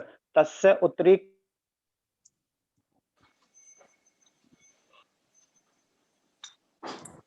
हाँ बोलिए बोलिए.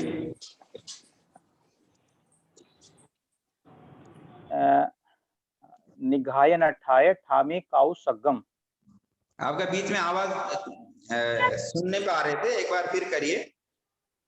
तस्य उत्तरीकरणेन प्रायश्चित्तकरणेन विसोहीकरणेन विसलीकरणेन पावनं कम्माणं निघाय नठाय ठामी कौसगम. Very good. और पवित्रा जी. हाँ जी. तस्य उत्तरीकरणेन प्रायश्चित्तकरणेन विसोहीकरणेन पावनं कम्माणं निघाय नठामि कौसगम. तस्य उत्तरीकरणेन प्रायश्चित्तकरणेन विसोहीकरणेन विसलीकरणेन आपका बीच में आवाज कट रहा था पवित्रा जी, एक बार फिर करेंगे. इस नेटवर्क इश्यू होगा शायद. तस्य उत्तरीकरणेन प्रायश्चित्तकरणेन विसोहीकरणेन विसलीकरणेन पावनं कम्माणं निघाय नठाय ठामी कौसगम. लास्ट वर्ड थोड़ा सा प्रोनाउंसिएशन में हो रहा है सर. कौसगम. कौसगम. ठीक है. और पवित्रा जी का हो गया, कोमल जी, गरिमा जी ने भी कर दिया है. सर मैं एक बारी फिर से ट्राई करूं प्लीज. करिए. तस उत्तरीकरणेन प्रायश्चित्तकरणेन विसोहीकरणेन विसलीकरणेन पावनं कम्माणं निघाय नठाय ठामी कौसगम. Very good. यस. तस्य उत्तरीकरणेन प्रायश्चित्तकरणेन विसोहीकरणेन विसलीकरणेन पावनं कम्माणं निघाय नठाय ठामी कौसगम. Very good. और यस सर. सर मैं बोलूं सर? जा रहा हूँ, आप लोग अपने आप ही बोलिए. प्रियंका जी ने बोला. हाँ जी सर. बोलूं सर? हाँ. तत्स उत्तरीकरणेयं प्रायश्चित्तकरणेयं विसोहीकरणेयं विसलीकरणेयं पावनं कम्माणं निघाय नठाय ठामी कौसगम. बिना देखे करना है सर, वो याद नहीं हुआ अभी सर. करो, थोड़ी देर लग के करो. याद करना है किसी भी हालत में. आपके वजह से पूरा क्लास वेट करेगा. चलो लग के करो. याद करनी है अभी के अभी. ठीक है. अभी के अभी सर नहीं हो पाएगा सर. सपना जी अब अभी करना है आपको. बस मैं अभी थोड़ी देर में आपसे वापस आऊंगा. सपना जी. प्रायश्चित्तकरणेन विसोहीकरणेन विसलीकरणेन पावनं कम्माणं निघाय नठाय ठामी कौसगम. Very good. Sir, I can try. Yes. तस्य उत्तरीकरणेन प्रायश्चित्तकरणेन विसोहीकरणेन विसलीकरणेन पावनं कम्माणं निघाय नठाय ठामी कौसगम. Very good. Thank you, sir. So shall I repeat? Yes.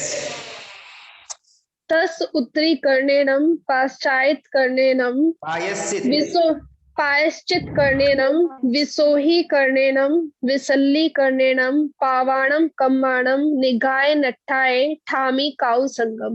Very happy. Sir एक बारी फिर से ट्राई करूं? करिए. जो अभी तक नहीं बोले हैं वो पूरा तैयार हो जाइए जल्दी से. हाँ तस बोलिए एक बार। तस तस उत्तरी कर्णेनम विसाय कर्णेनम विसोही तस नहीं, उत्तरी तस उत्तरी कर्णेनम के उत्तरी बाद कर्णम पायश्चित कर्णेनम। पायचित, हाँ, तस उत्तरी कर्णेनम पायचित उत्तरी कर्णेनम विसोई कर्णेनम विसल्ली कर्णेनम पावाणम कम्माणम निघाय ठठाय ठामी काउसगम। Very good. थोड़ा बहुत अभी भी थोड़ा शब्द में एक बार देखते देखते पढ़िएगा 2-4 बार और। ठीक है और सर, ये सर, बिना मैं देखे बोलती पढ़ने हूँ। की कोशिश करी थी। ठीक है, अच्छी बात है। और आगे सर मैं बोलती हूँ। तत्से उत्तरी कर्णेनम पश्चाति कर्णेनम विशोहि कर्णेनम विशाली कर्णेनम पावाणम कणाम निठाय नठाय ठामी काओ संगम। देखते देखते आवाज के साथ पढ़िए थोड़ी देर और फिर ये फ्लो में आ जाएगा। अभी करना है, थोड़ी देर और करिए, 2 बार आपको फिर बोलना है। सर ऐसे श्लोक जैसा नहीं साउंड आ रहा है, पता नहीं ट्राई किया नहीं आ रहा है। हमारे साथ में करिए 2-4 बार, जो अभी बचे हैं उनको एक बार फ्लो आने में हेल्प होगा। तस्य उत्तरी कर्णेनम तस्य उत्तरी कर्णेनम पायश्चित कर्णेनम पायश्चित कर्णेयम विसोहि कर्णेयम विसोहि कर्णेनम विसल्ली कर्णेनम कर्णेनम पावाणम कम्माणम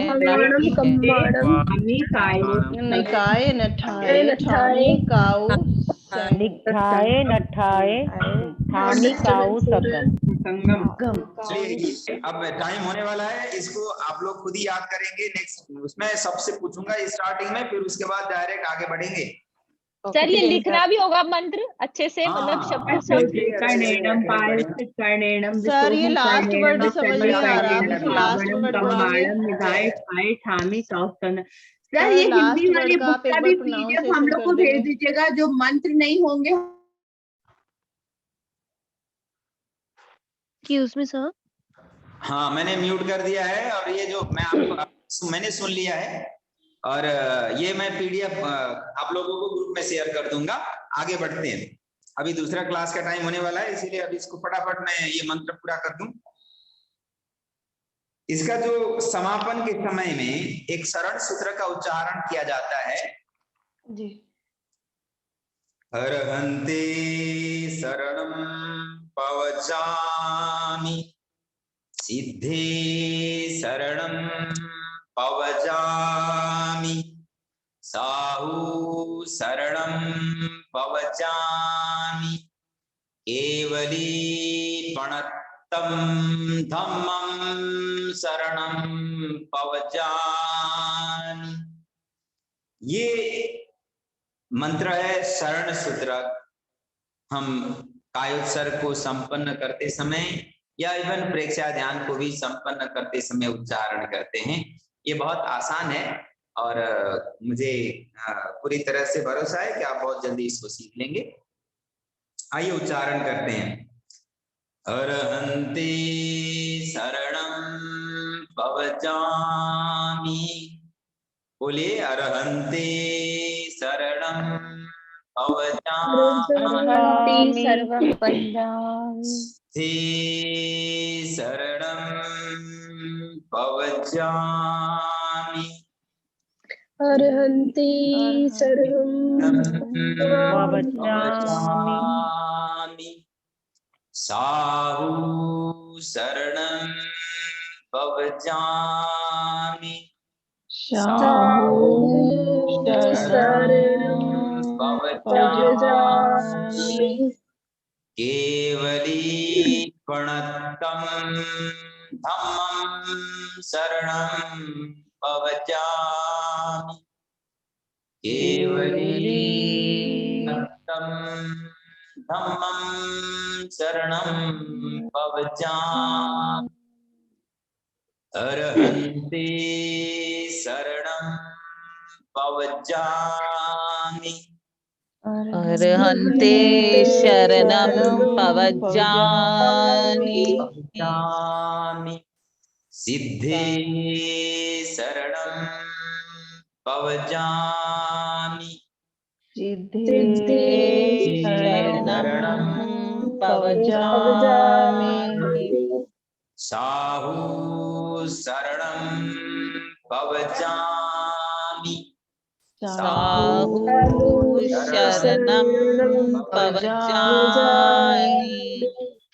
केवली प्रणतं धम्मं शरणं पवजामि प्रणतं धम्मं शरणं पवजामि अर्हन्ति शरणं पवजामि सिद्धे शरणं पवजामि सिद्धे शरणं पवजामि साहु शरणं पवजामि साहु शरणं पवजामि केवली प्रणतं धम्मं शरणं पवजामि। अब इसको आप लोग खुद याद करेंगे। मैं रिसाइट करते हुए भी मैं ग्रुप में डाल दूंगा और एक फ्लो के लिए आपको हेल्प करेगा। बाकी इसका टेक्स्ट आपको हिंदी वाले बुक में मिलेंगे ये सारे श्लोक, और I will share that PDF also. और फिर प्रेक्षा ध्यान के लिए कुछ छोटे छोटे मंत्र है। ध्येय सूत्र प्रेक्षा ध्यान का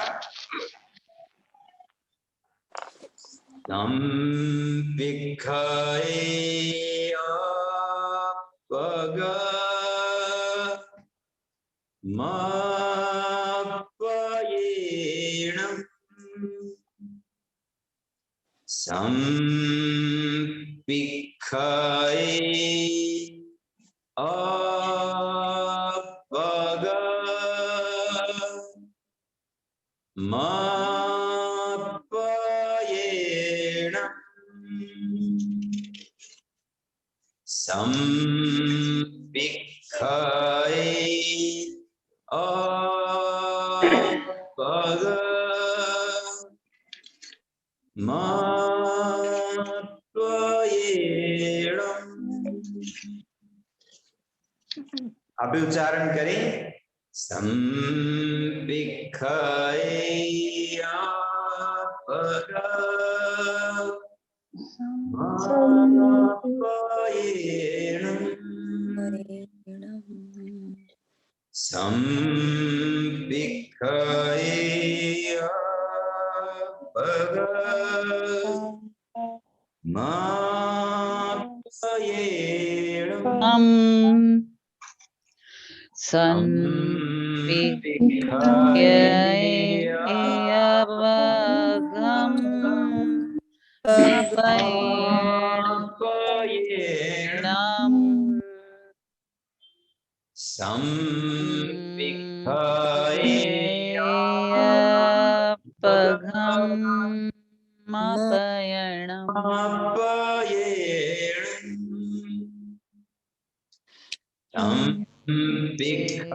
उच्चारण करके आप में से कोई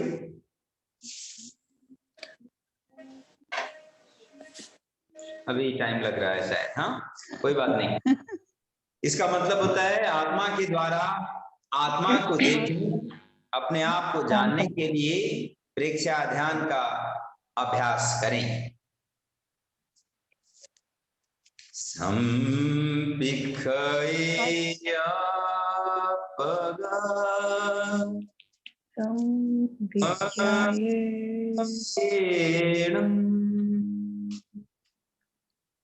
अभी अंत में विवेक सूत्र है और इसके बाद आप लोगों का सेशन कंप्लीट करते हैं। अब कुछ लोग दूसरे बैच से भी जुड़ना शुरू कर चुके हैं।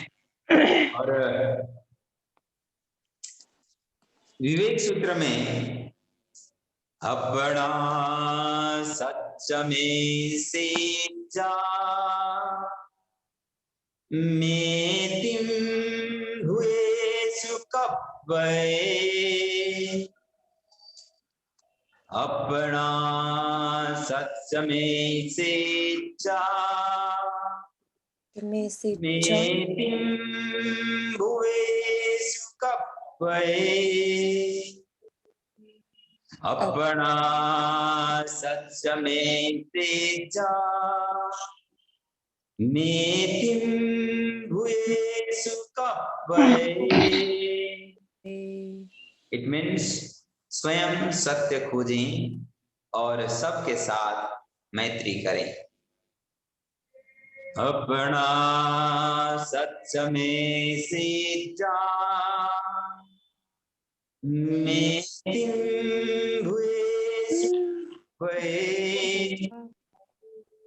और इसका दूसरा सूत्र है आहम सुविज्जा चरणम पमुखम आहम सुविज्जा चरणम पमुखम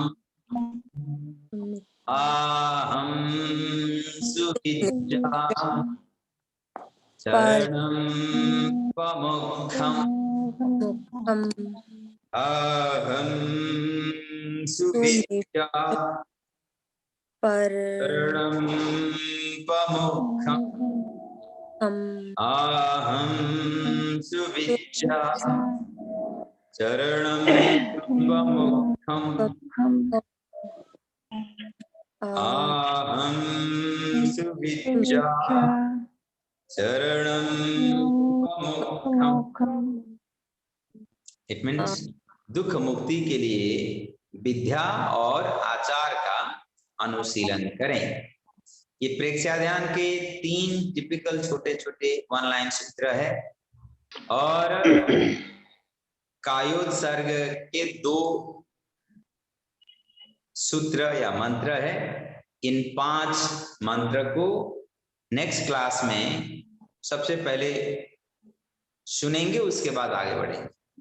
तो आज आपको किसी भी हालत में ऐसा कोई 1% भी कॉम्प्रोमाइज ये वो एक्सक्यूज अलाउड नहीं है। 100% इसको याद करके रखना है, फिर उसके बाद चीजें आगे बढ़ेंगी।